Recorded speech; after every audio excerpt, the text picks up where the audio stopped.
J'ai suivi les résultats d'un sondage mené dans une maison de retraite aux États-Unis ce matin. Et les résultats de ce sondage-là m'ont écœuré le cœur. J'ai donc décidé de partager ces résultats-là avec vous dans cette vidéo d'African Motivation ce matin, afin que chacun de nous puisse en tirer son épingle dans ces résultats-là. En effet, il était question d'interroger les personnes âgées sur un seul point. La question était la suivante: quel est votre plus grand regret durant toute votre vie? Et tenez-vous tranquille, 97% ont donné plus ou moins la même réponse. Elles disaient regretter la vie dont elles ont mené. Elles ont mené une vie autre que celle dont elles auraient souhaité mener. Donc en quelque sorte, elles se sont moulées à la société et sont aujourd'hui dans le regret pour avoir mené une vie autre que celle dont elles auraient souhaité mener. Et aujourd'hui, elles sont dans le regret. Donc, et j'aimerais toi également te ramener dans cette situation-là.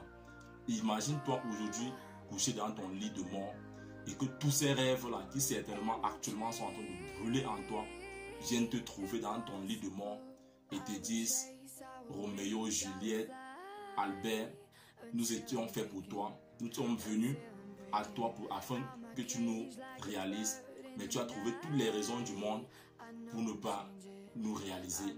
Et alors aujourd'hui, nous sommes venus pour mourir avec toi.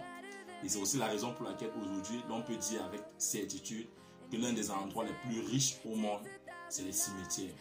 Pourquoi? Parce que c'est où on va retrouver des rêves qui n'ont jamais été réalisés, des inventions qui n'ont jamais vu le jour, des multinationales qui n'ont jamais été implémentées, tout simplement parce que ces personnes-là sont retournées dans la terre sans avoir osé réaliser ces rêves-là. Elles se sont donné des raisons dont certainement toi également tu es en train de te donner en ce moment, que non, tu es trop petit, non, tu es trop grand, non, tu es très âgé, non, tu es de la couleur noire, non, tu es blanc.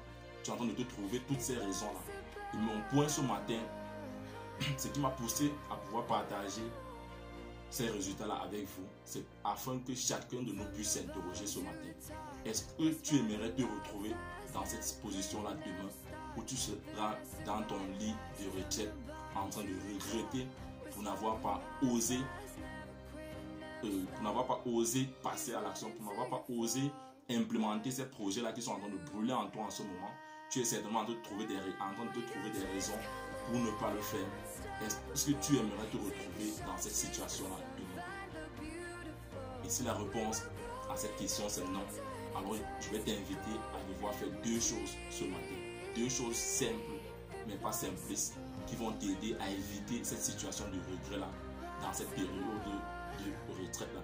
La première chose que je vais t'inviter à faire ce matin, c'est de pouvoir écrire noir et blanc ton rêve le plus fou.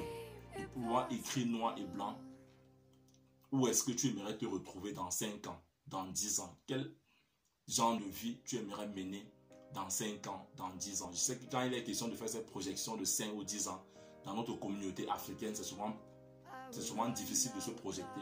Mais nous sommes tous aujourd'hui là d'accord sur le fait que si tu ne te projettes pas, il sera difficile pour toi de pouvoir réaliser quoi que ce soit. Donc le premier point ce matin, pour éviter de te retrouver dans cette situation de regret là pendant ta retraite, c'est déjà de pouvoir écrire, de sortir ces rêves là en toi, qui sont en train de brûler certainement en toi en ce moment, et de pouvoir les mettre par écrit. Qu'est-ce que tu aimerais réaliser dans ta vie? Quel genre de vie tu aimerais mener? Écris-le mon frère, ma soeur. Ça peut sembler banal, mais c'est une règle extrêmement puissante que si tu ne la mets pas en application, tu ne sauras pas quel genre de fruits est-ce que cela pourra te porter. Mais est-ce que le fait d'écrire voudrait dire que tout sera rose pour toi? Non. Parce que tu vas rencontrer des challenges, tu vas rencontrer des difficultés, tu dois faire face à des moments où tu seras même sur le point de tout abandonner. Mais le second point dont je vais partager avec toi, c'est ça qui viendra être comme ton carburant. Il s'agit ici d'écrire également ton pourquoi. Pourquoi est-ce que tu aimerais réaliser ce rêve-là? Pourquoi est-ce que tu aimerais te voir dans telle ou telle position demain? Pourquoi est-ce que tu aimerais devenir cette personne-là dans 5 ans, dans 10 ans? Et ton pourquoi ici est encore plus important.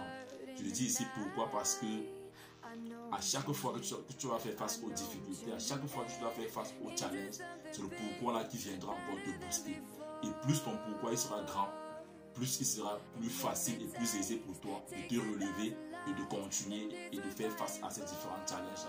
Et moins ton pourquoi plus ton pourquoi il est petit, plus il sera difficile pour toi de pouvoir te lever face au challenge. Donc il est important que ton pourquoi soit vraiment très grand. Quelle est la raison qui te pousse aujourd'hui à vouloir réaliser X ou Y? Quel est le pourquoi est-ce que tu aimerais devenir telle ou telle personne dans 5 ans, dans 10 ans?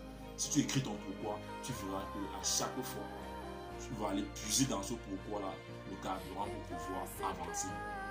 Et enfin, pour sortir ce dernier élément dont je n'ai pas souligné parce que c'est que je devais partager uniquement deux, mais il y a une troisième qui vient conclure, c'est de pouvoir passer à l'action. Parce que si tu écris tes objectifs, tu écris tu définis ton pourquoi et que tu ne passes pas à l'action, rien ne doit se réaliser. Le passage à l'action est la chose la plus déterminante. Donc, après avoir écrit ces objectifs-là, après avoir défini ton pourquoi, il est important que tu puisses passer à l'action. Cesse de rester dans cette procrastination où tu ne fais que remettre les choses à demain. Non, je vais commencer ce projet-là demain. Non, j'ai encore le temps. Mon frère, sache que j'attends le meilleur moment, comme certains souvent le disent. Ce meilleur moment-là n'existe pas. Et si tu veux, le meilleur moment pour te lancer, c'était hier. Et le second meilleur moment pour te lancer, c'est aujourd'hui. Donc, si tu continues de dire que tu vas le faire demain, tu vas le faire après-demain, ne sois pas surpris de te retrouver dans cette situation de regret durant tes derniers moments sur cette terre. Donc voilà un peu en quelque sorte le sujet dont j'ai souhaité partager avec vous dans cette vidéo d'African Motivation ce matin. Parce que les résultats de ce sondage, moi également, ça m'a beaucoup interpellé. Je me suis dit, nous sommes ici pour partager, nous sommes ici pour grandir. C'est la raison de la communauté, que chacun de nous puisse dans son couloir transformer ses rêves en réalité. Donc si toi tu viens de nous rejoindre, moi c'est Freddy K. Premier, votre coach en éveil de conscience. Les deux choses dont je t'invite à pouvoir faire actuellement, c'est de pouvoir t'abonner à cette chaîne Freddy K. Premier, d'activer cette cloche de notification afin de recevoir désormais de façon prioritaire nos prochaines vidéos quotidiennes. Si tu l'as fait, alors nous te souhaitons la bienvenue dans la communauté des tueurs de géants. C'est qui les tueurs de géants? C'est tout simplement des hommes et des femmes qui ont une vision, ont pris une décision et sont déterminés à réaliser leurs rêves. Parce que dans cette communauté, nous croyons que réussir sa vie revient tout simplement à transformer ses rêves en réalité. Et c'est la raison de cette chaîne, c'est la raison de cette plateforme où nous venons échanger afin que chacun dans son couloir puisse transformer ses rêves en réalité. Si cette vidéo t'a plu, laisse-moi un pouce bleu, partage-la afin de nous aider à toucher le maximum de personnes. Vis ta vie, prends ta place et laisse ta trace. You can do anything, we are together. Ciao. Si le micro, je n'ai pas pris.